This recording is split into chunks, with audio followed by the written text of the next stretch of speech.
let me ask you this. There are two things that people say just like it's certainly true. And it could be, but I'm going to push back on both of them. One is that Russia wants to undermine the trust in our system.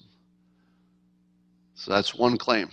Another claim is that China has this strategy of something called total war, in which it's not just military, but they're in a current war with the United States, goes this line of thinking, in which they are trying every possible avenue to damage the United States and lessen us for their own benefit. And that total war would include everything from spying and stealing intellectual property, sending us fentanyl, you name it. It's like everything, messing with our elections, just everything. It's all on the table. So the two claims are that Russia and China are two biggest rivals in terms of military prowess, that they're engaged in a current war with us. And I say, I'm not convinced. I'm not convinced. Now, I do believe that all the things we talk about are, they're probably relatively true. Russia probably hacks us. China does all the things that it's been said. But do they have some kind of a comprehensive plan or strategy that starts at the top? It only counts if it's the leaders of the country who want to do this. Are the leaders of the country saying to themselves, if I can degrade trust in the United States by 20%, Russia's GDP will go up? What? How do they connect the dots? Can somebody explain to me what a rational Putin or a rational President Xi, what would they actually be thinking in which this would be smart? Because I can't think of it. Now, if they were really dumb people, then you could explain it. You'd say, oh, they're so dumb. They think they're going to put the United States out of business with their clever tricks. And then once we're out of business, they'll take over and they'll have all our resources and then they'll be richer or something. Do you think they're thinking that? I mean, it doesn't pass any kind of a sniff test. We are clearly in a world of abundance, meaning that we don't really have shortages of stuff.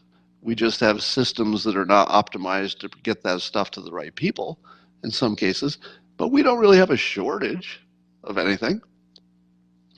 And so when you move from a world in which you have shortages of stuff, and maybe you need a war, because if you don't have food, you don't have resources, maybe you need a war. But if everybody can get everything they want, which is our current world, if they play their systems right and they work their economy right, what reason do we have to be anything like an enemy to China or anything like an enemy to Russia and vice versa? There simply is no reason. There isn't. And it seems to me that somebody like a President Trump could change the frame on this. And let me suggest a frame. I believe that the United States, Russia, and China have a common enemy, maybe more than one. And the common enemy is anything that disrupts the system. In other words, anything that could put any one of the three of us out of business is something that all three of us probably ought to fight against. For example, how about a major pandemic? Wouldn't we be on the same side? I think so.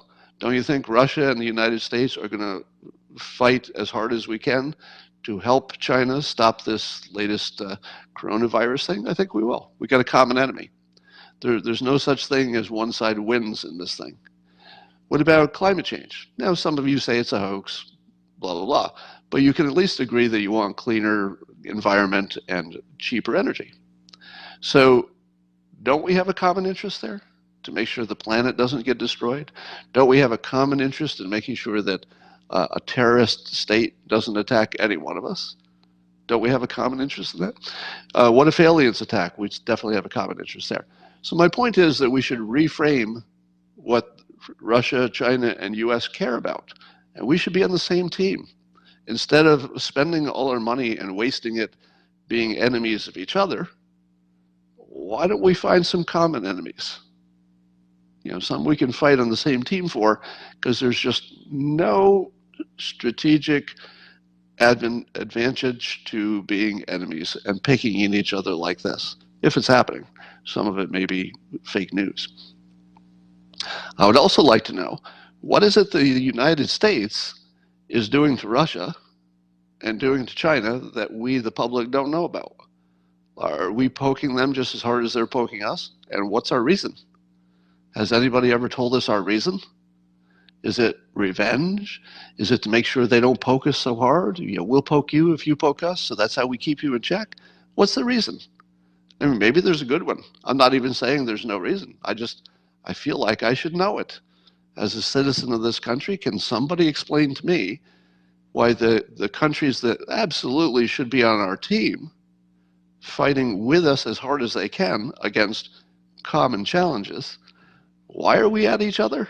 Just doesn't make any sense. I think maybe that'll change. Maybe we'll rethink that.